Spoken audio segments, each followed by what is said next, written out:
It being 6 o'clock, I will call to order the regular meeting of the Wenatchee School District Board of Directors on today, Tuesday, January the 25th. And could we all stand to say the Pledge of Allegiance? I pledge allegiance to the flag of the United States of America and to the republic for which it stands, one nation, under God, indivisible, with liberty and justice for all. Thank you. And the next thing I want to do is recognize the empty chair next to me and welcome Superintendent Paul Gordon on the screen. Paul, can you signal if you can hear me clearly? Is no sound coming through? Okay. I can hear, sorry to interrupt. I don't think Superintendent Gordon can hear, but I can. Can you hear me? Shannon, thank you very much. We hear you perfectly, and I was going to welcome you later. I will do it again twice. Paul is still signaling he cannot hear. I think that for a minute or so, I'm going to do some courtesy introductions, and then we'll see whether we can get Paul hooked in during that period.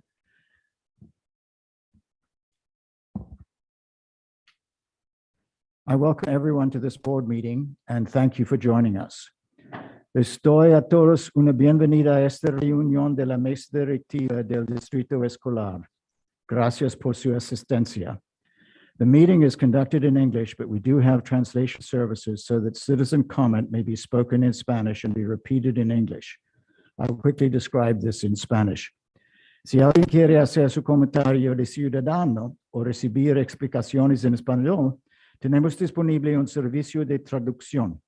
Favor indicar su pedido a mí o comunicar vía mensaje electrónico a Ron Brown or Kim White. Gracias y thank you. Paul, are you doing any better? Oh, okay, we are up and running at least for that part. The next item on the agenda is the consent agenda, which consists of the minutes of the January 11th regular meeting, vouchers and payroll, personnel reports, surplus report, field trip authorizations, and the enrollment and financial report.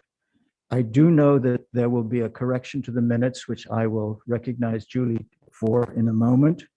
Are there any other requests to modify or change the consent agenda?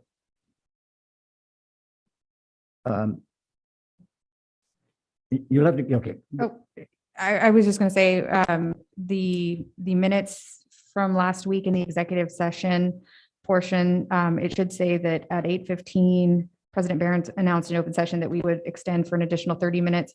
At 9, it should be at 8:45 p.m. It says 9:45 p.m. In open session, we again extended for an additional 10 minutes. So that's the only correction, I have. Okay. Do I have a motion to approve the consent agenda with those two corrections to the minutes as explained by Julie? Could I say one more thing? I'm just noticing on the line below, it says that we reconvene the meeting at 9:55. Should that be 8? All 3 9s should be 8s. Correct. okay? Great. Thanks for that clarification. You looking for a second? Motion. A motion. I remove that we approve the consent agenda as amended with Julie's corrections to the minutes. Do we have a second? I'll second. Do we have any abstentions on the consent agenda? I will abstain. Okay, thank you very much. Any discussion on the consent agenda? I will then call for a voice vote with the ayes. Please raise your hand so it's clear on the system if you're voting aye or nay. Those voting aye, please signify aye. Aye. There are no nays, therefore the consent agenda is approved. The next item on our agenda is citizen comment. Tonight, we have 2 people who wish to issue comments. First of all, I would like to welcome, is it Jeffrey Smigon? You are here in person, and you will have an opportunity to speak for 3 minutes at the podium. And you are welcome to get yourself there and comfortable and start when you're ready.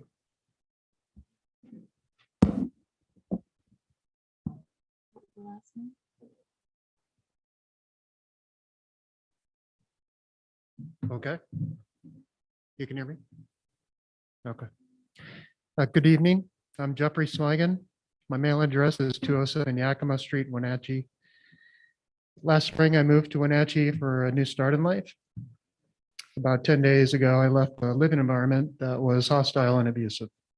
I became homeless or houseless or whatever is the most appropriate lingo for my current situation. I received housing assistance from Wenatchee Soap Source, who got me temporary housing at the Cedars Inn in East Wenatchee.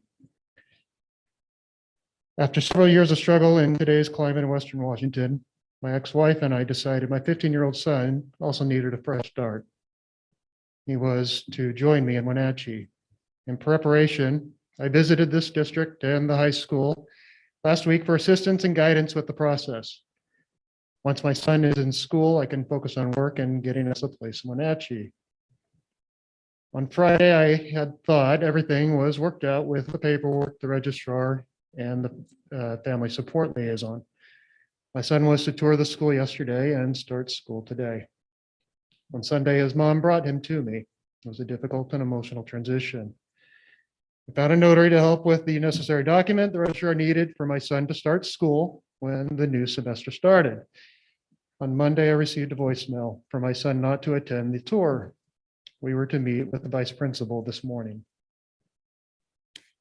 This morning we show up, wait for nearly 30 minutes to finally meet someone, and my residency is challenged in the meeting with my son in attendance. Ultimately, I am told that because I am currently housed at an East Wenatchee hotel, Wenatchee High School cannot admit my son. I could change my hotel to a Wenatchee hotel as an acceptable solution. Otherwise, I have to do all this again with the school district across the river. This afternoon, I received an ultimate answer from your federal programs director that I cannot start my son at what I perceive as being the correct school for my son. I am grateful Hope Source assisted me with the hotel room. I am grateful for the initial help I received from the district and school staff. I'm utterly confused with how things have derailed so rapidly. I understand what everyone is telling me is the process, but everyone I'm meeting is failing to realize the real impact of this process on me and my son. How is this acceptable? Simply because a Wenatchee service organization got me a hotel room in the offending side of the river, I have to start the process over, register him in a school where we are not going to live, and disrupt his social and educational life with another school transition in a month. I want to stabilize him in school today in the area we are going to live so that the other transition stuff goes easier. Instead, the Wenatchee School District simply points to the process and says it cannot help. Doesn't matter if I've lived here since Jeffrey, last can you April. wrap up as quickly as you can because you're close to the end. Almost done, sir. Doesn't matter if the hotel is temporary. Doesn't matter if I still have a residence and mailing address in Wenatchee. Doesn't matter if the driver's license and library card has a Yakima Street address. I know Wenatchee, not East Wenatchee. I know Chelan County, not Douglas County. But a lousy way to welcome my kid to Wenatchee. It makes for a crummy fresh start at the school. Don't tell me this is about serving the kids when the intent, the process is ignored for adherence to a bureaucratic mess. Tomorrow we'll be checking out of the hotel. We'll come over here and figure things out again because the Wenatchee School District is incapable of seeing the forest for the trees. Thank you. Thank you for coming to give your comment and explain your situation. The board does not respond to comment in open meeting at this point, but your words will receive attention, and thank you for giving them. The next and second. Sorry. We have one more public comment request, and this is remotely, and it is Brian Hurling. So Brian, if you are ready and to identify yourself and getting on the screen, we are ready to listen to you.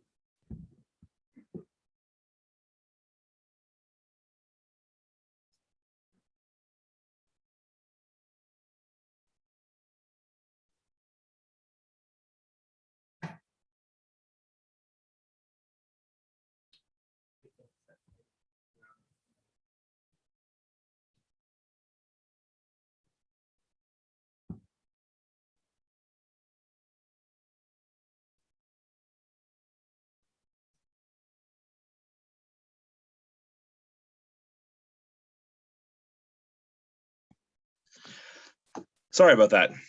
Had some technical problems. I was kicked when I tried to join. Thank you very much. My name is Brian Hurling. I live in Malaga, and I've spoken here before. And so thank you very much for all your service, those of you who are there in person.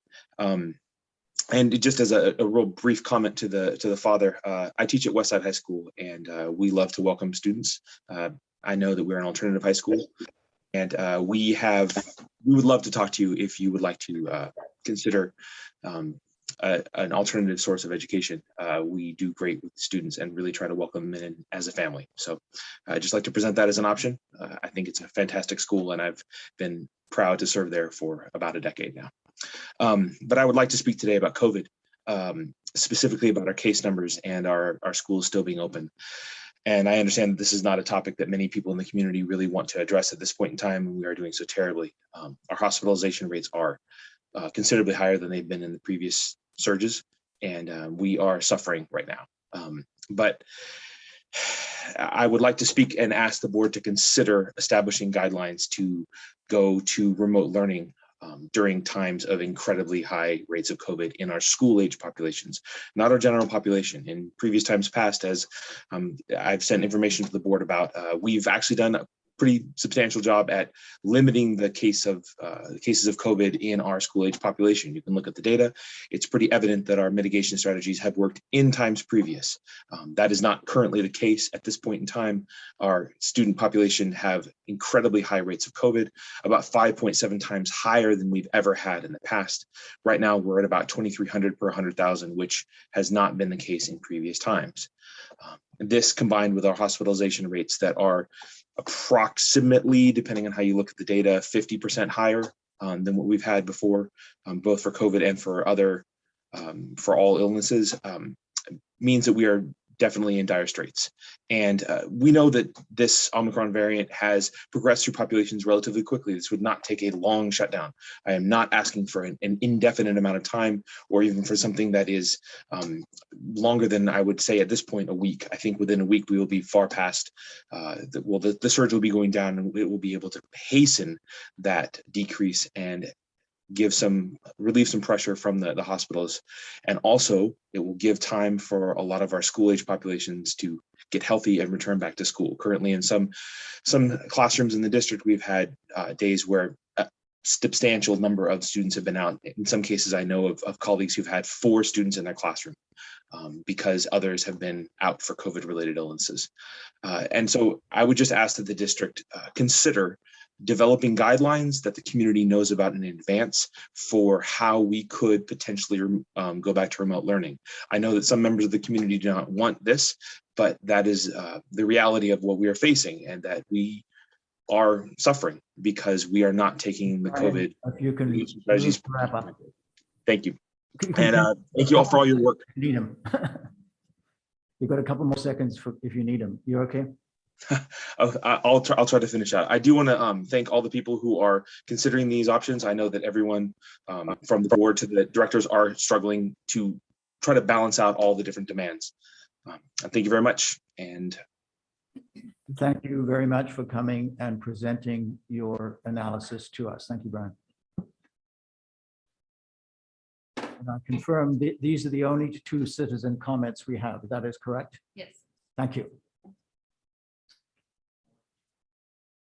Now move to the presentation section of the meeting. And I did not check with you. Do we have ASB students waiting? Yes, we do. Who wants to be first? We just only have Wenatchee High School. Wenatchee High School? Yeah. Okay. Okay, I can go. All right. Hello, my name is Avery Miller, and I'm the ASB president at Wenatchee High School. At WHS, we've been staying very busy, especially through this past holiday season. Our main purpose as of now is to cater to the student body through fun activities and events that are really aimed at boosting overall morale. One of our really successful holiday events was Winter Wishes, which was facilitated by our culture group, where students could get their wishes granted by filling out a small slip of paper. We managed to grant every participant's wish through lots of fundraising as an ASB as a whole. This totaled around $1,500. We have also been raising money for Make-A-Wish in a fundraising competition against Eastmont. This goes to a beneficiary that goes to our high school. We've been bringing school spirit to every winter sport that we can. And on the horizon is spring, with the planning of the Janice Friends Talent Show and prom right around the corner, which is crazy. A challenge we are currently facing is our lack of institutional knowledge when it comes to operating during the pandemic. There's a lot of unknowns when it comes to planning with the fluctuating restrictions and rules, but each of our coordinators have been doing a great job of staying flexible and creative. So I have to applaud them for that. Thank you. Thank you very much, Avery. And as usual, both schools and you solo this week, this part of the month, are reporting great activity at Wenatchee High School. Thank you very much. And also you gave credit to your coordinators who do a lot of work around you, and I'll pass that on as well. I'd like, if any other board members wishes to make a comment related to students right now, this is a great opportunity, and then we'll move on to the next presentation. Looks like you're a hero and you're safe. I would now like to welcome you, Shannon. Shannon Davidson is the project leader, eminent person on the Education Northwest Equity Review Project, where you're serving this district and all its members. So I don't know whether, Paul, you want to say a word or two before Shannon begins, or whether Shannon will just take it over and run with this update. We are very glad that you are willing to give us an update once a month. Yep, we'll just hand it right to Shannon. She's got this. Thank you, everyone, and thanks for the opportunity to come and give you an update of where we are in our equity program review. And actually, Superintendent Gordon, I may pass it right back to you to introduce an exciting step that we have taken in our planning phase of convening our equity review working group. Shannon, thank you. Yeah, part of the equity review process is bringing together a working group. And this is a working group made up of students, staff, parent/community members. All in total, we have, I believe, 15 members and 2 board members who are going to be sitting on our committee as well. We're really excited and very pleased that everybody was willing to step up and participate.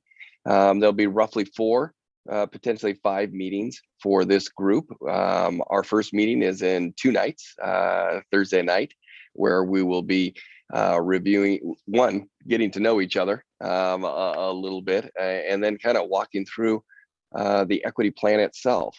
So my main point here is I just a lot of gratitude for each of these individuals for stepping up, giving us their time, and their incredible thoughtfulness as we go through this process. Shannon? Thank you. Yes, I'm very excited to meet the working group and to get started. They have a lot of expertise and experience and contextual knowledge that they'll bring to this process that will really help us along the way. So just a quick reminder of the kind of 5 main components of our equity review. You'll see some of the text here is blue. That indicates that these are materials that we have already started gathering and looking at. We've been meeting with cabinet members from the district to start getting access to curricular materials, policy documents, starting our process for establishing a data sharing agreement so that we can begin looking at student level data.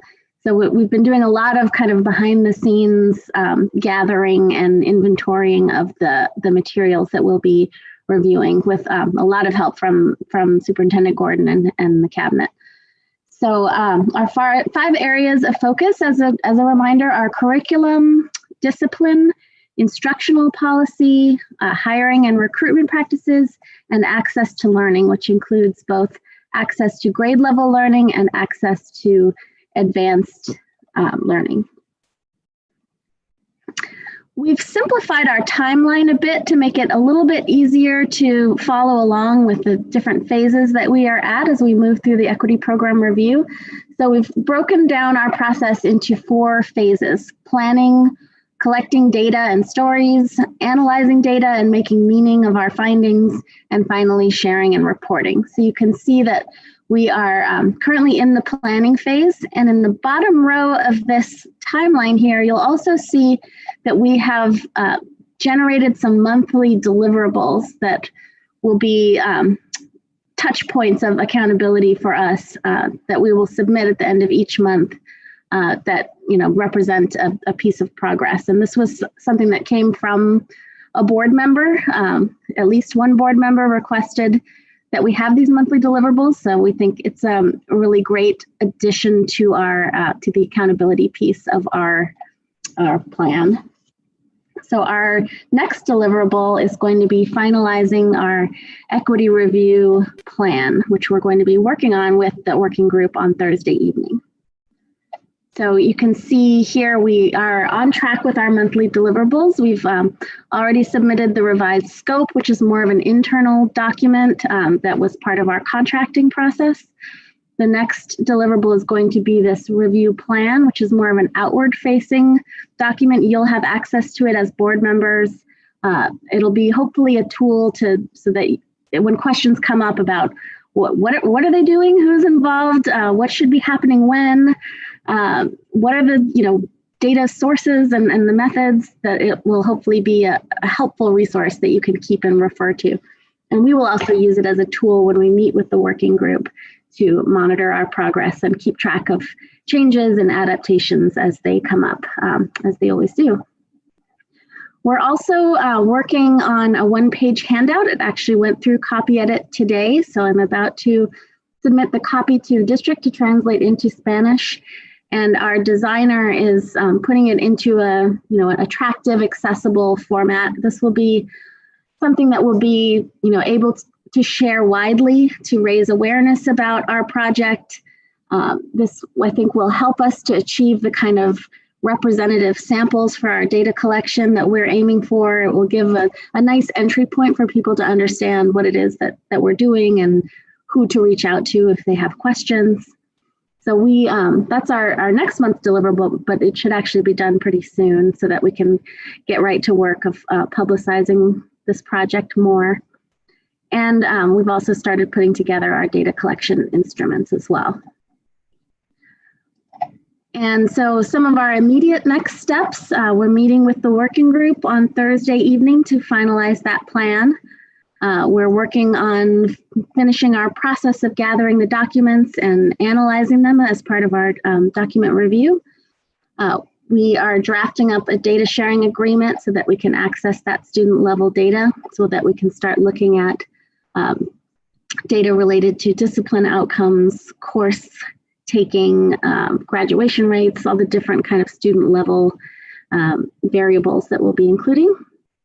And we're finishing that one-page informational handout, and very soon we'll begin reaching out to the people that we need to connect with to schedule and plan for inclusive focus groups and interviews for our qualitative data collection piece, which will begin really in earnest in March and April.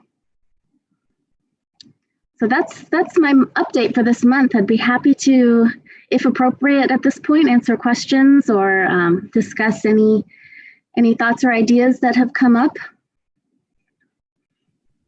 Thank you very much, Shannon. At this point, I'll open it up to board members who may want to make comments or ask questions.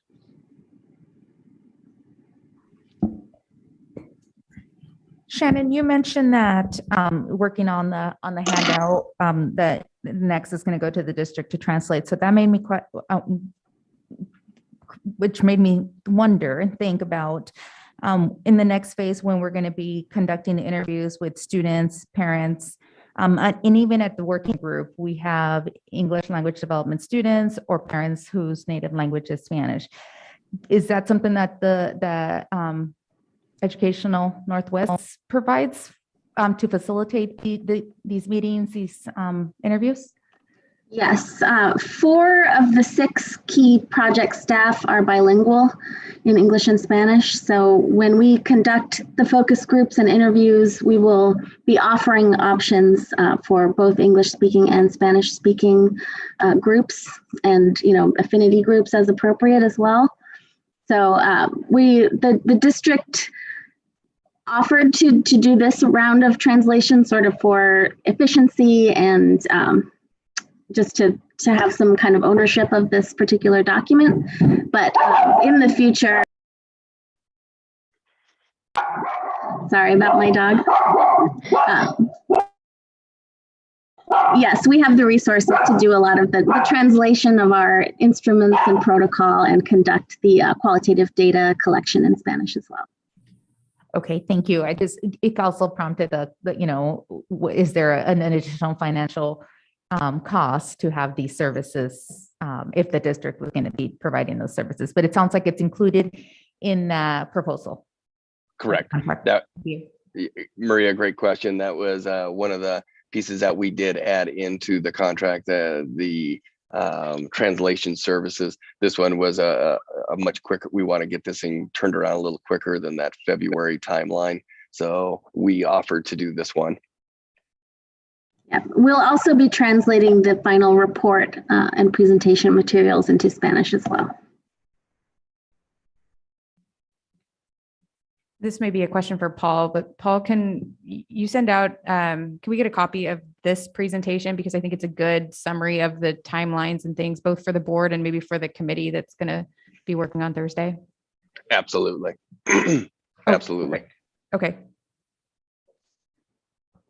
That's nice to hear. Any other? Laura? I'm good. Thank you.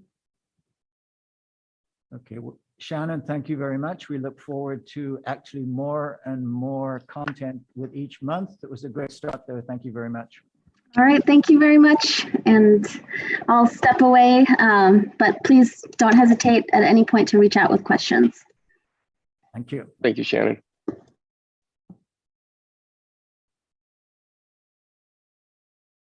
And I don't know who's taking over the next section.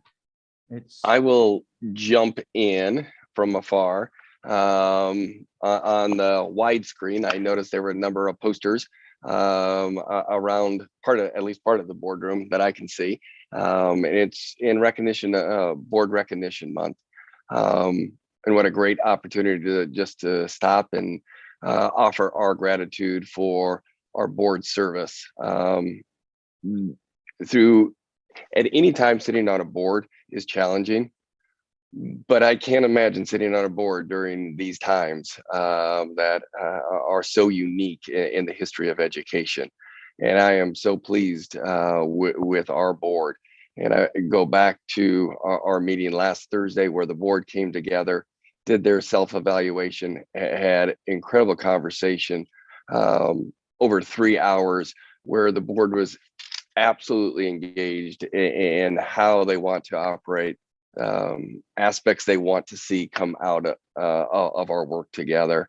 It was a really great testament to our new board. And even though there's only one new member of our board, anytime we add a person, it's a new board. But this board has really stepped up to the plate to really embrace what it means to be a board and to be working as a team. So I'm really grateful for our board. I know Kim has a board appreciation certificate that she'll be giving out at some point if she hasn't already. So board, thank you so much.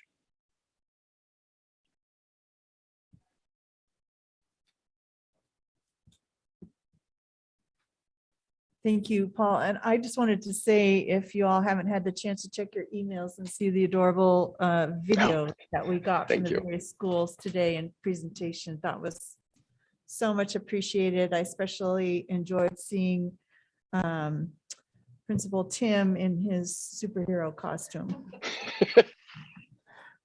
Right. That very appropriate, Laura. Thank you. Thank you on behalf of all of us. And we've got the posters around the wall to admire.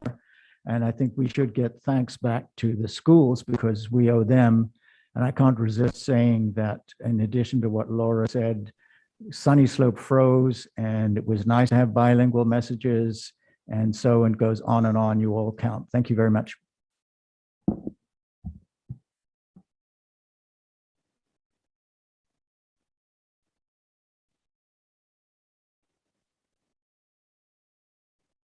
We are rolling along pretty well. So we're now at first read of, I think, 4 policies, if I can count. And at this point, I will turn it over to the policy committee and perhaps Paul from afar to explain the first readings.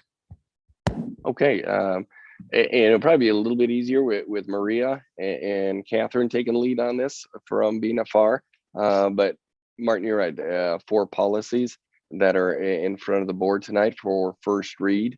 But I'll hand it to Maria, give you a quick summary, and then I'll jump in after that. Catherine, jump in as needed. The first policy was policy 3432, which is emergency, which is considered an essential policy. And this basically reflects current law. This was in response to House Bill 1216. To include different types of safety drills. A big part of the component of the House bill was a reunification plan. So we make sure that we are in compliance with WATS's recommendations. The next policy is 2125, sexual health education, which is in response to House Bill 5395, which, as we all know, it was passed in 2020. We are adopting the standards that that OSPI has adopted based on the K-12 education health standards. And this is something that the school district has been doing. And again, it's just to comply with the what OSPI has adopted in relation to the updated RCWs. The third policy was policy 3112, social emotional climate, which is also encouraged. And again, this is something that the school district has been doing for the last several years and adopting WASDA's policy in regards to what their recommendations are. Anything on that, Paul or Catherine? Okay. And then the last policy, sorry. The last policy is 6000, which is program planning budget preparation. And this, again, is also encouraged. And basically, the policy just makes the revision to the policy and procedure so that it doesn't have to be updated with any little change anytime there's a change in the laws or there's changes in the law or changes in contract. And again, we're just adopting the recommendations by WASDA. Any questions? I do have a question, and maybe this is more for Paul. I know that the sexual health education policy, has been a hot button issue. Lots of false information, misinformation going around. And I just want to get from you, Paul, it's my understanding that we are not currently proposing to change our sex ed curriculum for the Wenatchee School District, that we are continuing to use the curriculum that was previously adopted. Okay, that's good to know. So there's no crazy changes. So all that stuff that's floating around out there, people can just forget about that. So also just want to say that we do have a curriculum adoption process, a procedure, and that if we were to ever change the sex ed curriculum or the English curriculum or anything else that we adopt in the district, that there would be a process which includes a committee with various members of the public, parents, teachers, and so on involved in, and that would be a very public process in adopting that curriculum. Okay, good. Just wanted to make that clarification for the public. Thank you. I appreciate that, Laura. After the passage of this law, the Wenatchee School District's Learning and Teaching Department did a comprehensive review of the law, its requirements, and really matched it up against what the district was currently doing at that time, and then any needed changes or adjustments. Although the new state law did not require major changes to our current practices, it still required a significant amount of time and effort to review those different aspects. As Laura alluded to, one of the first things that we did was review all of our adopted curriculum that was highlighted in the new law, and it assured that we were hitting all of the standards that the new law addressed. We made sure that we translated all of our materials into Spanish. And again, I want to be clear that we reviewed the grade 5 curriculum, which was OSPI approved and board adopted, the no curriculum. So to Laura's point, that was the curriculum back then when when that previous board adopted that, and that is the current curriculum that is being used. What we've also done is make sure that we've created a community webpage on our website to make all of our instructional materials available online for our community members to view. Posted our board presentation with legislative facts, reviewed the legislative requirements for the grade 5 HIV puberty parent information night, and updated and mailed parent information night to all of our 5th grade parents, sent letters to parents to communicate the opt-out process, and made an electronic opt-out form. There's also, any time when a parent would go to the 5th grade, there would also be paper copies there just to make it readily accessible to our families if they chose to opt out. The other pieces that we had to do were around the courses. There's 2 different times where we had to offer it multiple times, and really working with our middle school and our high school when and where those things would occur.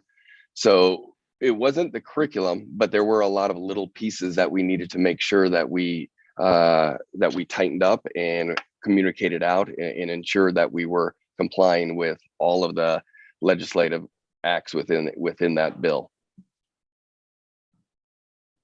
Thank you. Thank you, Laura, for bringing up that education and clarification, and Paul for that background information, because I think this is a subject where it is really important that parents have access to good information. And I'm pleased to get that. And thank you, Laura, for your background as the most experienced member of the board, teaching us what goes on, and so we understand it. So thank you on that. I have a question on policy 3432 on safety. Before we leave this, Oh, I have a question also. I'm sorry to bring this up again, Paul. I know we've talked about this in the past. About a month and a half ago or so, the full curriculum wasn't completely available, and Sarah Walls and Amber Burks were working on that. It wasn't completely available online, but that has been rectified. Certainly, and every bit of the curriculum is available online now for parents. That's what I'm hearing? Yeah. So I went on tonight and I was reviewing each of the grade levels to see if the full content of their curriculum were up on the sites for each of the grade levels. From what I was able to view, it looked like it was all up there, but I'm going to reach back out to Sarah when she returns, make sure that everything that you and I spoke about was there. But from my view of it tonight, each grade level, each of the content pieces were posted. Okay, thanks. And You're welcome. if I can just add, for the sake of transparency, I went back and looked at our current sex ed health policy because I understood there were substantial changes in this one. I think the changes were in form and not substance. I'm pretty satisfied that this did not change any of our current practices or give an ability to sneak anything in that might be of concern. So I'm relatively comfortable that this really just sticks with precedents, just updates it to reflect that we're doing what the state law requires. Thank you for that, Julie. Thank you, Julie. And I just want to make sure I don't change the policy number when somebody else has something to say. Is that okay? And thank you all for the diligence in checking into it. The question I was going to raise with policy 3432 is that's a substantial, I would call it modernization I think the last one was about 2019, and the world's quite a bit different 3 years later. Mhm. And it will require a very detailed revision of procedures, and I think behind the procedures, the whole structure and system. So my question, Paul, is how well advanced are we in having what's behind the new revised policy in place? And please clarify that we've moved away from the sexual education policy. We are now talking about emergencies. Emergency 3432, yes. Thank you, Laura, for that. That's a really important clarification. Yeah, as Martin, as you noted, it's substantial changes which would make our procedures substantially different. Ron Brown, who's overseeing that entire project, is well underway of reviewing all of that information and starting to make adjustments to our former procedures. We're looking forward to, Ron has been the nice piece of what Ron's been able to do is boots on the ground, going to each of our schools, reviewing with our principals and partnering with the ESD and their safety and protocol teams to really get that look of what's happening in our schools, what's needed, and to make sure that our procedures really match what's currently happening in our schools. Ron, I'm not sure if you have anything else to add to that. That's a true no-look pass because I can't see you. Yeah, the only thing I would add to that is that as of the last board meeting, we do have our posting for the safety security coordinator is up. One of the reasons why we paused on posting the changes in the procedures as they currently sit is that's going to be an integral part of what that new coordinator does, along with collaboration with myself, our SROs, our SSOs, our safety security officers at our high school, and our principal and leadership group.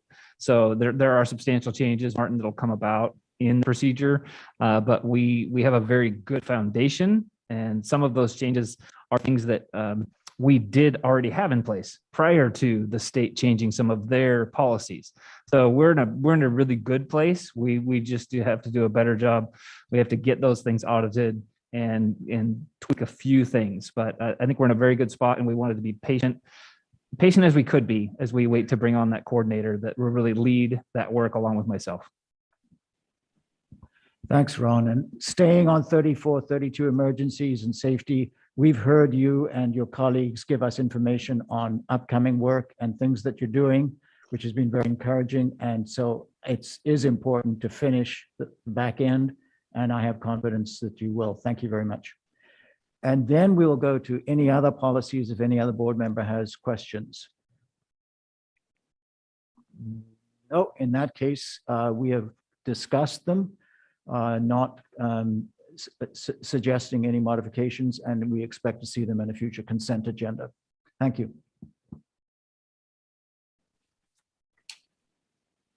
We now reach the two action items. One is a result of the power failure at Columbia, and the other is a result of snow everywhere. In this case, these are action items where the board is being asked to approve emergency waiver requests.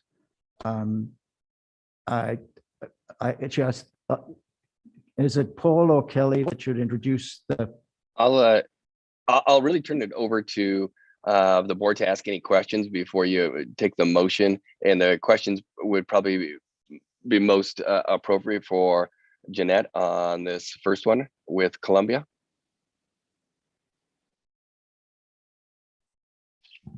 I think, and it's pretty straightforward. Remote, we have a memo from Jeanette, which we can read. Oh, okay. So I apologize. So with this one, we had on January 3rd, Columbia Elementary had no heat in the building. We could not sustain having students in our building. So we are seeking a waiver for that one day where Columbia Elementary was not in school with all the other students throughout our district. Okay, thank you, Paul. If we'll take this one by one then, so I can be less confusing than I have earlier this meeting. That's one that we were warned about. It sounds like it's a routine matter. And this is an approval. I'm going to look at Julie as the expert. If it's an approval like this, do we actually have a motion or do we just have a consent? I would do it by motion, but I do have a question. Go. Because we're seeking 1 day for Columbia related, unrelated, will it, and then we're seeking 2 days that they'll be included in later for the snow day waiver. Will that be recognized appropriately as 3-day waiver applicable to Columbia then? I'm going to hand that one to Jeanette. It may be formality, but I just want to make sure that they're Yeah. not, for some reason, that 1 day is not included with the 2 days and then they're short a day. Yeah, they will be 2 separate requests. So they will have to respond to each individual request. So it is 3 separate days for Columbia when you're looking at just that individual school. We'll definitely be following up and making sure, we're not sure about the snow days, if they will require those to be made up or not. We're still, once we submit the waiver, hopefully we'll find out. But definitely this Columbia day, we will definitely be making sure that we're following up on that as appropriate.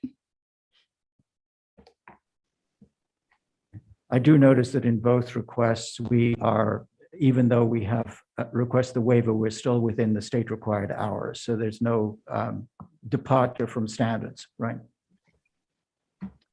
Yeah, thank you for highlighting that. That's an important piece. Yeah, okay.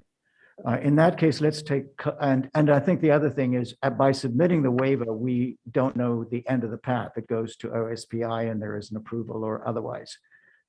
So is there a motion to approve making a waiver request for Columbia for 1 day? I will motion to submit the waiver for 1 day of school for Columbia Elementary for the 2021-22 school year. Second. Second. All those in favor signify by saying aye. Aye.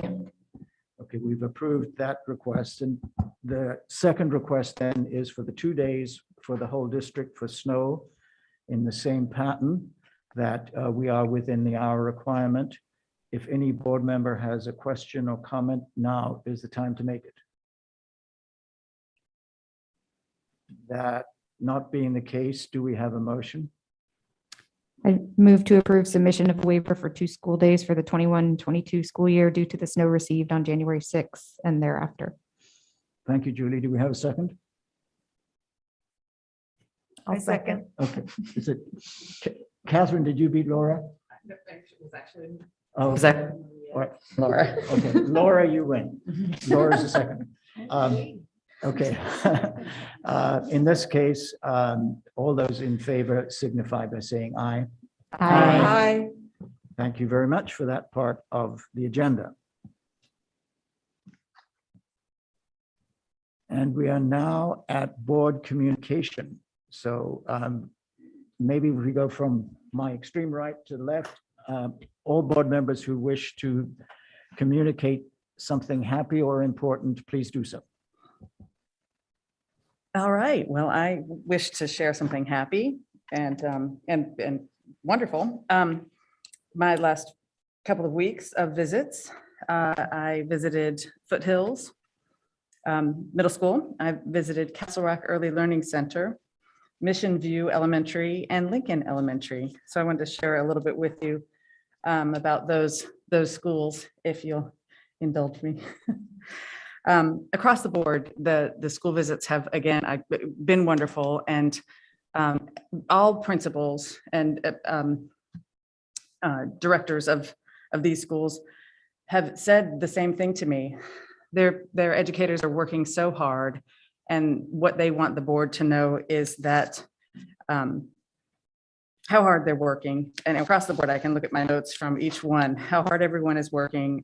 I have the best staff anywhere, understand where we're at as far as recovery, and give us grace of time to build back.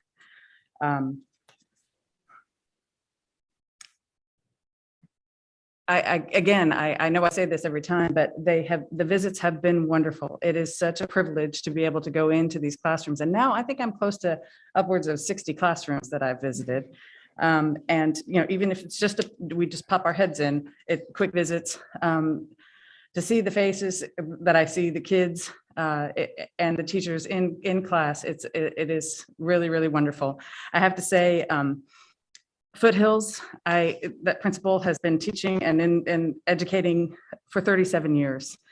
They have a remarkable situation going on there. And I very much look forward to going back to that school for another visit, a follow-up visit, because they have been really working on the PLCs that we're going to be looking at in our next board workshop. And Principal Govea has said that in his entire history of teaching, this has been the ultimate game changer.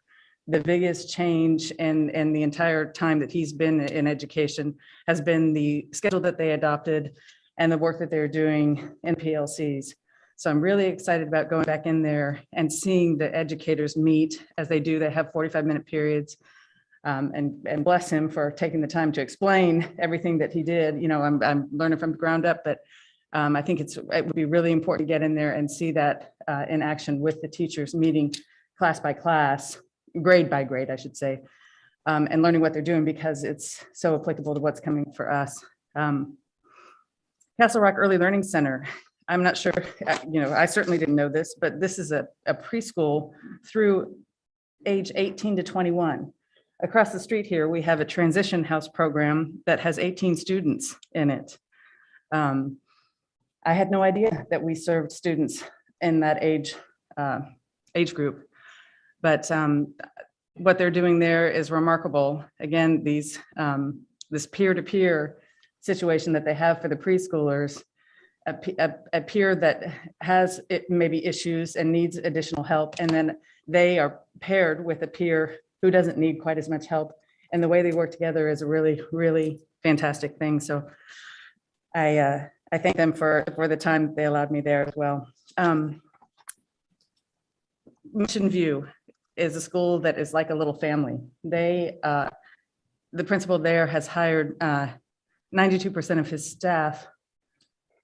If I have that right, yes, 92% of his staff. So through the years, they are a little family that knows each other very well, works very well together, and are using every little nook and cranny of their school to help their students and assist their students when they need the special stuff. Every little nook and cranny. It's kind of a little maze in there, and it was also wonderful for me to go there because that happens to be where my father went to elementary school, and there's still a little piece of that elementary school that was the same as when he was there quite a few years ago. So that was neat for me. And then finally, Lincoln. Wow, what a school. That school has recently finished its renovation. It's been about 5 years, I guess they finished it up. It took 3 years to renovate. That is a beautiful facility. The design of that facility and how they set it all up was fantastic to see. Wonderful windows, bright light, beautiful classrooms. Technology was wonderful there, and it was a joy to meet and get to know Principal Shepard, as we saw on his video today with the thanking us. He's a fun, wonderful guy. And at Lincoln, the thing that stood out is the importance of their structured literacy. He actually was able to show me, stats that they've had from the start of this year, their Lexia reading program, where 73% were reading below grade level at the start of the year, and now it's only 41%. They are making huge, huge strides, and the structured literacy is, a quote from Principal Shepard is, "Nothing is more important than the science of reading as a part of the core." And they use the letter system, which is the training in the structured literacy.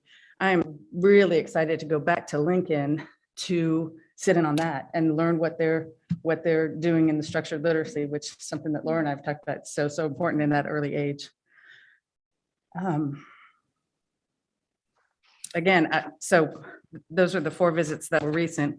I do have to say again, after upwards of 60 classes, I still feel very strongly particularly seeing the preschool classes this go round, that we need to look at the masking situation again.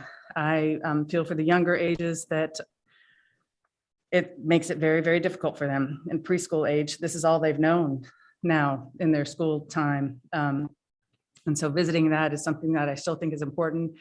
And I am hearing from our older students about the social isolation that's coming with the masking. So I bring that up one more time.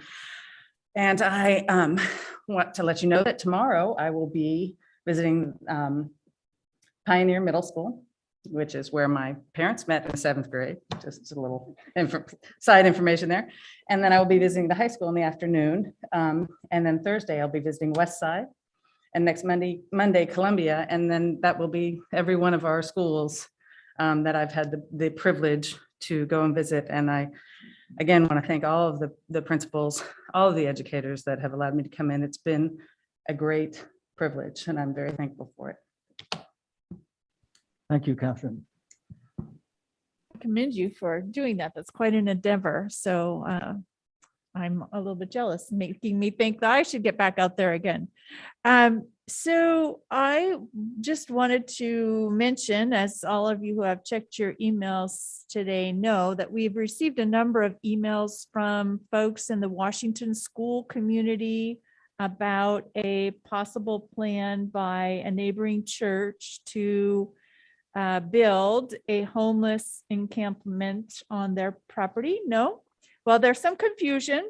There have been a couple of different letters that mention different things. And so I guess what my ask is, could the staff please reach out to the church neighboring Washington School and get the straight story for us. We're being asked to, express our thoughts on the project, and it's really impossible to do so if we don't really know what it is we are commenting on. Thank you. And I will add to that one is we have received the emails and we need to discover what is really happening, and that will be done. And then we will react appropriately and keep everybody informed. So thank you for bringing that up, Laura. I'm going to go last, so. I don't have, Paul, during your board update, your superintendent report, can we get an update on the SRO positions that we talked about a couple weeks ago? Yep. Thank you. Okay, I have just a few. The one, I think, reach out that I've been getting, the communication regarding the athletics situation at the middle school. I know it was a little last minute that things were quote unquote paused. I don't think families got real good notice of that. It sounds like it went out straight to through the athletic department. And so only a connected parent got notice of it. And so it didn't go out via our normal remind channels. So some people were still confused what was going on today. I have since heard, but I've not seen anything official, that we've unpaused for the day for tomorrow, but I think that was communicated through students. So I don't know if you're able to clarify on the board report what's going on with the athletics, what the protocols will be now.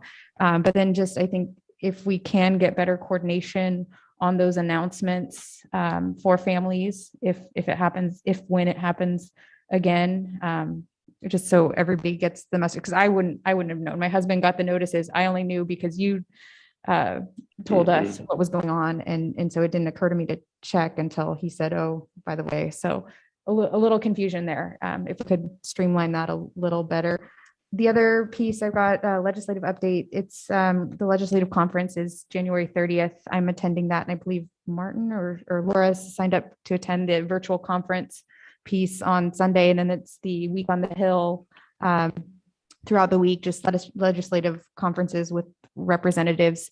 It's a short session, not a lot of meaty stuff on there, quite a few bills about staffing, focusing on getting more staffing related to social emotional needs in classrooms.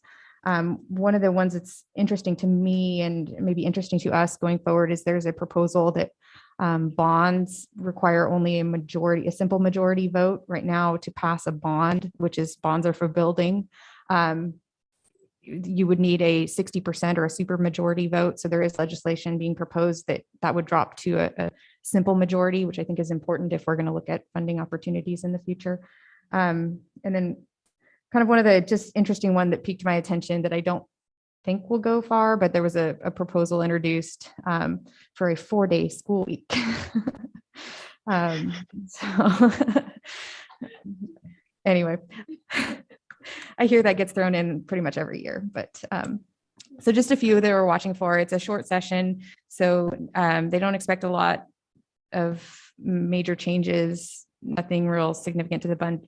Oh, the other one I know that we're looking at is there is a funding stability measure being proposed. So many schools have faced enrollment decline, obviously over the last couple of years. So there is a proposal, some proposed legislation that the schools that have experienced extreme disenrollment or de-enrollment may be funded at their pre-COVID levels to create some stability in their budget, but we'll see where that goes. So that's my updates for now. If there's anything you want me to report on or you've heard that piques your interest, let me know and I will report back on that.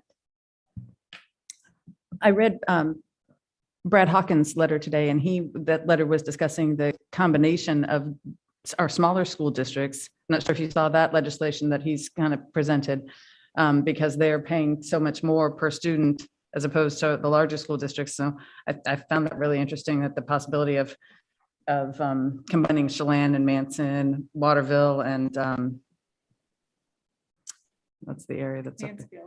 Thank you. Yes, Mansfield. So yeah, that was kind of interesting. And the difference in what they're paying per student as to what we're paying per student is huge.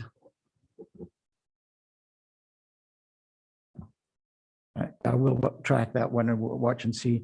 Paul, would you prefer to talk about middle school athletics and testing restrictions now or later when you do your superintendent report? I'll do it after yours, Martin. So Okay, I'll go keep ahead. all my notes kind of together. And I thought whichever was worked best in terms of understanding. I have 2 items, one for all of us. Last week, we all went to school with Tricia Lubach, the Director of Leadership for WASDA, in what I think was a formidable afternoon. And I think this is wonderful for us. We're in education, except we, the board, need to be trained and educated and appraise ourselves. And I hope everybody was happy. I was happy with it. It was great to have her come through. And I think we can build on that and help us improve the district a lot. So there's a lot of meat that we'll be following up on that one. Then the other thing last weekend was one of the state advisory committee meetings for migrant students and families, which I'm on. And so that was very, very useful. Not so much, we are the second largest district in that category and a big participant and actually quite an innovator too. So what I wanted to add is tomorrow night is our own Parent Advisory Committee January session for both bilingual and migrant students and families at the high school.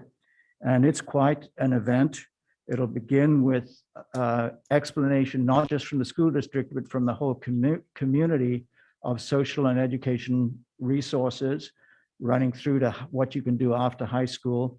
Then there'll be explanation of programs, and the parent board this year inverted everything, turned everything around so that the celebration and party comes at the end. So everybody has to earn it.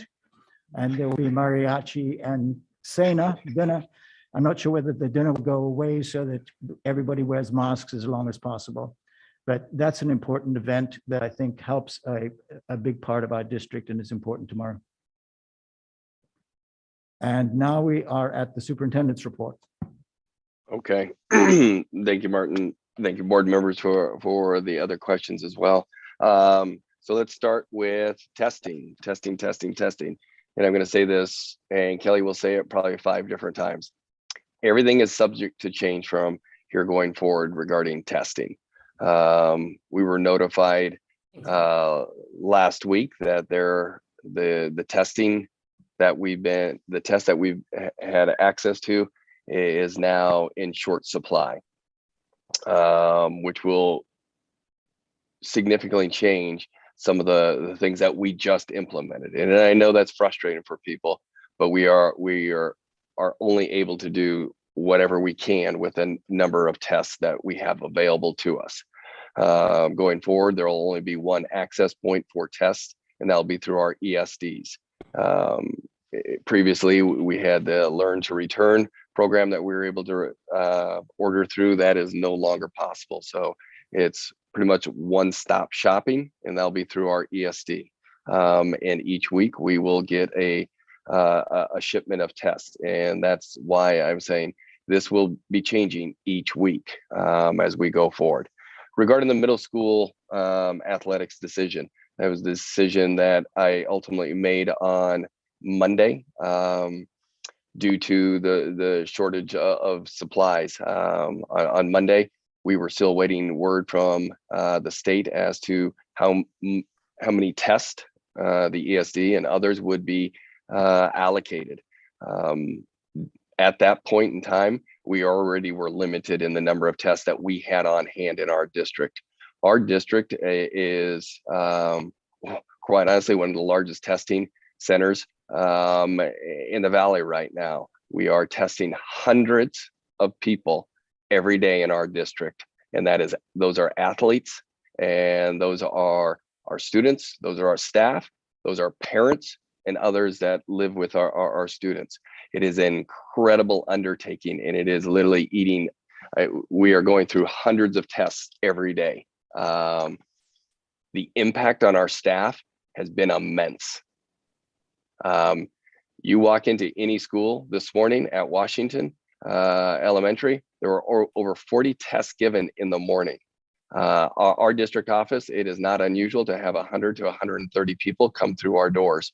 On Monday, one of my cabinet team members was here first thing, even though it was a non-contact day. We started at 7 a.m., started testing people. We've had people come in on Saturdays trying to test people because of the sheer numbers. So now with the limited number of resources coming in, I needed to make a decision of where we were going to deploy those tests for this week. I made the final decision that we were going to pause middle school for one day until I had a better understanding from working with Dr. Michelle Price, our ESD superintendent, outstanding superintendent for our region.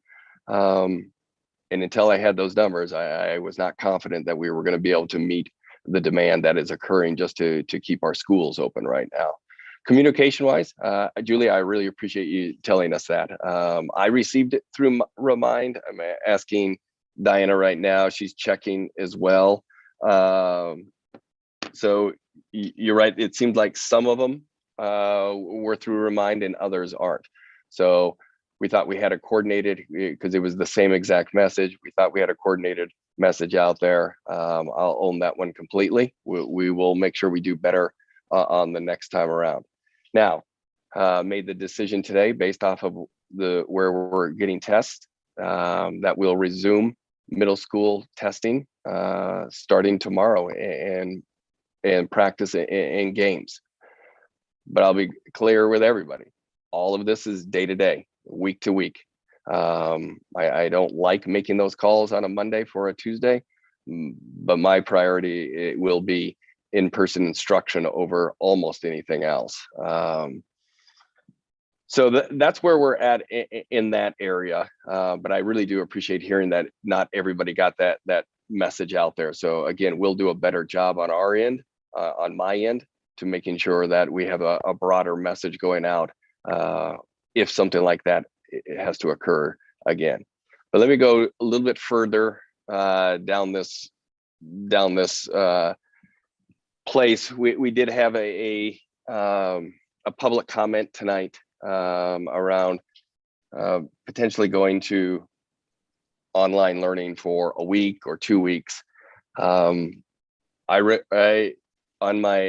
their superintendent call within the region with superintendents and nurses and a number of different people, Dr. Wallace, who's the medical supervisor for Chelan Douglas County, I specifically asked him, based on the data that you see, what role do schools play in the overall transmission spread of Omicron? He paused for a moment and he said he wishes that everyone in our community, and we have many communities who are doing a really great job, but that overall, the overall communities were doing as good a job as our schools are doing right now in keeping our people safe, keeping our families safe, keeping their organization safe, and a lot of people doing a really good work. He continues to go on.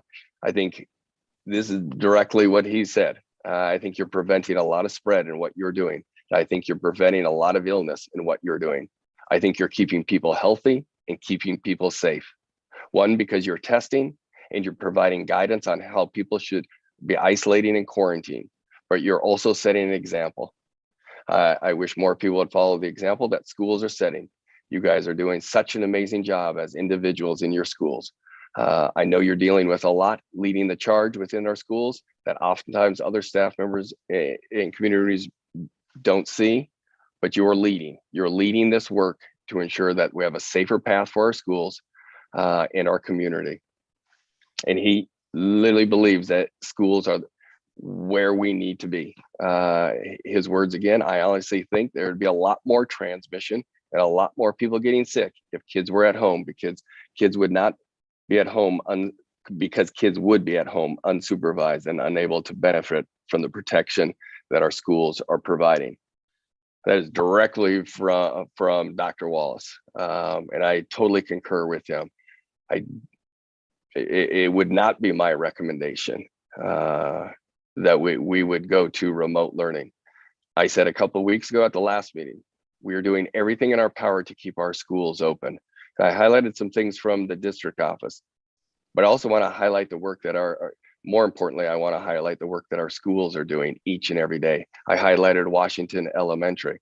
That's way beyond their normal job, is to be testing 40 people that come in and who are in need of being tested. That's everyone changing jobs each and every day to keep our schools opening, from our front office staff to our custodians. Everybody in our schools are doing everything possible to keep their school sites open. That's teachers covering other teachers' classrooms. That's principals covering teachers' classrooms. That's everybody doing whatever is necessary. I am just in awe. And Catherine, you said this as well. People are working to keep our buildings open because we know this is where our kids need to be and where our kids are safest during this pandemic. I am incredibly proud of where we're at, and based off of where Dr. Wallace is at, I'm in that same place. I don't see us going to online. It is what I said a couple of weeks ago. This is all about staffing. This is all about keeping our staff in and doing whatever we can to make this happen for our community. So with that piece, we also have some changes, all based off of the amount of testing we have and where that's going to play out for our staff and our students. So I'm going to ask Kelly Lopez, who's there with you, to go a little bit further into the day-to-day testing and what that will look like. Yeah, so as Dr. Gordon said, our testing supplies have greatly been reduced. To be honest, we don't actually even know what our test count is going to be. We have not received it yet. We get it tomorrow, but we don't know if we're getting 1,000 or we're getting 500. So I'm going to give these guidelines or our new protocols saying these are in place as long as we have the tests that we need in order to keep them in place. It right now really is a perfect storm. We have reduced testing and we have a surge. And with that means that we have staff who are overwhelmed trying to follow the guidelines that we put in place for test to stay last week, thinking we had all these tests and things were going to be great. But with that and the surge, it means we've got a lot of people testing and lots of timelines that have to be hit, and it's a lot, I do promise. We do hope to keep these guidelines for the next few weeks during this surge, hoping that our test supply stays at a place where we can actually do this. And so, you know, like I said, we don't anticipate a change in the next couple of weeks, but we could. It really could change daily. Let's hope not, because I don't think we can memorize new guidance that often. Struggling enough as it is. So some of the major changes, when a student tests positive, we are going to do a 10-day quarantine. Last week for test to stay, we implemented they could test on day 5 and return on day 6 if negative. We have found that very, very few people are actually testing negative on day 5. So it hasn't been a great benefit. It sounded amazing. And we were like, yes, we're going to get people back. And no, we are not. And so I don't think that's going to be hugely impactful. But it is hugely impactful on our testing supply, because we were running through those because we were having everybody come in on day 5. So it is a 10-day quarantine for a positive test. And when we say 10 days, day of positive test is day 0, you count 10, you return on day 11, you do a 10-day quarantine. Then we will allow, however, if you have a home test, if you are lucky enough to get your hands on one of those, and you test on day 5 and you're negative, and you can, you know, it has your kid's name on it and date of birth, and you show that, we will honor a 5-day negative test. We just don't have the capacity to give those tests out. So we will honor that, because that is still in the guidance. So we are still able to do that. For out of classroom exposures, we are doing a 5-day quarantine. You can test on day 5 and return on day 6. So if you're exposed, if a student is exposed to somebody, they will need to remain out for those 5 days. As long as they test negative on day 5, they will return on day 6. Good question, Maria. Yeah. Is that vaccinated and unvaccinated? Yes. And the rationale for that is we are finding that vaccination status is not deterring people testing positive. So people are still becoming positive and they're still spreading it regardless. So if there's an exposure, the student has to quarantine for 5 days? If there's an exposure outside of school. Outside of school. Yes. Gotcha. So the birthday party exposures, that kind of stuff. In school exposure, so they're exposed in the classroom due to school activity, we will then do test to stay. So that will be the student will be tested with parent consent. And as long as they're negative, they can stay in school, and then they'll test again 4 or 5 days later. As long as they stay negative, they stay in school. So yes, Julie, do you have a question? Finish your, okay, thanks. So anybody who's exposed in school or athletic events, a school event of that type, we will enter the test to stay. question, students who have been positive and run through it in the last 90 days, are they tested? Are they quarantined? Yep. Or what is their status? So I'll get to that. That's my very bottom. In-home exposure. So that's somebody in the house has tested positive. That is going to, you have to like grab all the guidance, put it together, and then that's the whole story for that one. Yes. So the person who's positive has the 10-day quarantine. They may be a student, they could be a parent, could be a sibling, somebody living in that household test positive. The student is out that 10 days. We are going to then do a test on day 10. And if the student is negative, can return on day 11 and enter test to stay. So they would then test on day 4 or 5.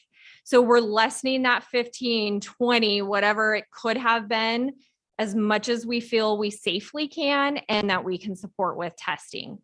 Then again, if say mom is positive and on day 5, mom shows us, hey, I've tested negative, we will adjust our quarantine guideline for that family. So we're trying to be as flexible as possible. But we also have to be able to manage it. We cannot supply those tests. So it's going to be your at-home test, Confluence, wherever you can get those tests at. I call it the golden ticket. So it is that you have a confirmed positive test in the last 90 days. You really just, you get to go on it as normal. So that seems to be the one thing that people are not having breakthrough cases. So that's the one where we feel like if you're exposed, then but you've had that positive test in the last 90 days, you then don't need to quarantine. However, if you're exposed and experiencing symptoms, we then revert to you need to get tested. So as long as you're not experiencing symptoms, you've been tested, you have a confirmed positive test in the last 90 days, there won't be quarantining. And for clarification, you mean last 90 days, you've recovered from it? Yes. Yeah. Yes. And we have, we have a verified test. So you can't come in and say, well, I had it, 2 months ago, but nobody, we don't have it documented anywhere. I have a question about the athletics. Is it WIAA that has instituted the policy for athletes to be tested 3 times a week? And Yes. Is there a possibility of that being set aside back to the 2 days a week or something more minimum so that we can save those tests? Because we're testing athletes, asymptomatic athletes 3 times a week. And I mean, we might as well, that's more tests than any other group at all. Yes, we have been told that they have met and that we should be expecting some updated guidance. They have leaked nothing. So we have no idea what to expect, but we anticipate there should be some changes. Or when to expect it, when to expect some news from them, because I have not been updated on if we have a timeline, Paul. No, we heard from Dr. Wallace today. So and he was talking about a testing on game day only. So I'm hopeful within the next 24 hours, we'll have confirmation of exactly what that is. Because Catherine, you're right, that will reduce a significant amount of tests being given out right now. And is it accurate, kind of same question, the recovered positive cases don't test if they've had it within 90 days? So For we're saving a athletics. few on Yes. there. Yes. So I guess my concern with the golden ticket, and maybe it has been vetted through Dr. Wallace or not, but there's 3 different variants going around. And so because you've had one doesn't mean you can't catch the other one within those 90 days. So has this been vetted by the health department or Dr. Wallace? Yes, it has. They have put that in writing multiple times. And not that we are, the gold standard of, well, we're not seeing this, but our nurses kind of keep track of that kind of stuff. And I think there's been 2 instances where they think that might have actually happened out of all of the students that we have. So in the case where that happens, and then there's a family exposure or in-home, is that student still allowed to return within, if continue going to school, I guess? If the student tests positive? No. If there's a family member that has tested positive. Yeah, so that's one of the things, we're going to look, where are they in the timeline? If they're at, day 87, we're probably going to make sure that they're testing. We're going to enter them in the test to say. So some of it is still going to be, looking at the situation and making an informed decision on that. But yeah, if they are, 4 weeks out from being positive and they have a positive staff member or positive family member, we're going to let them back in school. Now, we're going to keep an eye on them. We're going to ask the families to keep an eye on them. And if they develop any symptoms, obviously, change of plans. I have a question for the board members. Did we appoint a WIAA rep on our board? We're supposed to have one.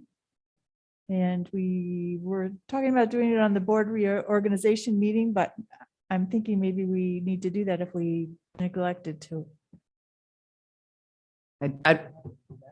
I would be happy to do that. Let's check on, that, and if there are any other omissions, and do that at the next meeting, I think, just to make sure that we're not shooting from the cuff, because it sounds like you caught something that's been missed, but let's check it properly. And I note your interest. Okay. And I will nominate Catherine when it's that time. Okay. And Thanks for that, counselor. Yeah. so, Kelly, I know you just shared a lot of information, but I think it would be valuable to have maybe a social media blast with, you know, with the preface that's saying, hey, things are constantly changing. You know, we saw with the health district, you know, they were open for anybody to come test, and then quickly within a day had to change and revise their process. So I think, you know, we've been in this for 2 years, so quick change, but I think communication is going to be huge. You know, Kelly, Julie mentioned it, just communication is going to be huge, and maybe just these are the updated temporary guidelines, and then also maybe a blast with athletics and test shortage and whatnot.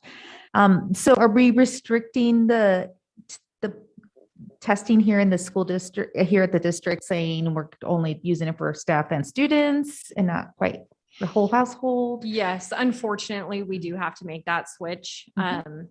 I think it's one of the things that we will bring back as soon as we think that we have adequate testing supplies, because I think it is beneficial, obviously, for the community. It's also beneficial for our students and staff because it's their family members, which impacts their ability to be at work.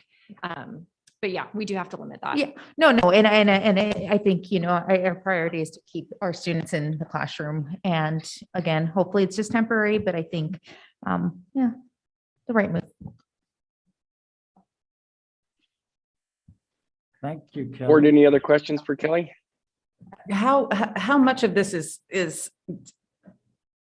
our ability to change these rules, and how much of this is straight from the health department, the Washington State Health Department? Because boy, that's going to be a convoluted message that you need to send out to parents. And if it's going to change possibly in the next day, that's going to be another convoluted, big, long message for parents. So what's the possibility of this all changing tomorrow? So part of it is the health department. All of it is within their guidelines. But they give you different options. So if you can do this, do this. If you can do this one. And so you kind of just pick and choose what can you do. And then they also, I mean, when we're meeting with them, they're asking for our input, and then they give guidance based on that. So I would say this is all in the guidance. It's just tailored to Wenatchee School District for what we're seeing. I don't believe that the health department's going to make any changes to this. If there are changes made, it's going to be us saying we can't support this anymore, or it's not working, or we're seeing too many absences, and so we need to adjust so that we can get kids back in. So the changes will be from us. Yeah, if I could add, I think the only thing that I'm hearing is sort of within our control in any of this is the test to stay in, which I can testify to my own experience. Nobody's testing negative on day 5 if they got it. It's just they could be healthy as horses, but they're not testing negative on day 5. So that's where I see, based on testing supply, it's not saying that we're not going to do it if we can. It's just, it's not the best use of our resources. And I support that as well, taking that off the table if it's just not proving, you know, it's not ideal for the kids, and it's unfortunate for them, but they're not going to test negative. I appreciate that, Julie. You know, so to kind of circle back on the athletic pieces, you know, one of the pieces that we did hear from Chris Reichdahl and the DOH was the lowest priority is the routine testing on extracurriculars. So what we're pushing back on is, so what does that mean? Well, you know, you've made it a low priority, but we have to push on that guidance. So we're hopeful to have further guidance on that. The other piece that Kelly and her team have done is, if by some chance we end up getting better with our supply chain, is prioritizing what we would bring back slowly. So we really thought, you know, our short term and our long term on how we would go about doing this work through our district. Anything else on testing, Kelly, board? Thank you very much, Board and Paul and Kelly. I want to. All right. I got one more. Oh, if I apologize, Martin. I Is thought that you- on I thought you were testing? signing off. No. You know, you can get to cut me off when I'm on. I guess you can mute me. We still have the SRO question from Maria, and I'm going to hand that over to Ron. So to give you an update, we had an oral board last week with the police department, and we interviewed 3 candidates, and we have chosen Natalie Steele will be our SRO. She will start on February 1st, which is a Tuesday. Because they do work 10s. Natalie will work Tuesday through Friday. Corey will work the other 10s. We always have somebody on duty on the Monday, Friday. So we're welcoming her, very excited to have her on board, and she'll be working with Corey Fuller, our other SRO, and in conjunction with our hopefully soon safety security coordinator and myself, and really kind of put together the last piece to our safety program and dig into our procedures and policies as we referred to earlier. So excited to have her on board starting in February. Okay, Martin. Okay, no more false starts. I did want to thank the members of the public who are here with us today. And I also want to thank all our stage crew, looking over in the corner, Calvin, Kim, Ron, if you helped, that make these board meetings happen. And let's keep pushing for good communication and continuous improvement. So thank you very much. And the meeting is now adjourned. Good night, everybody.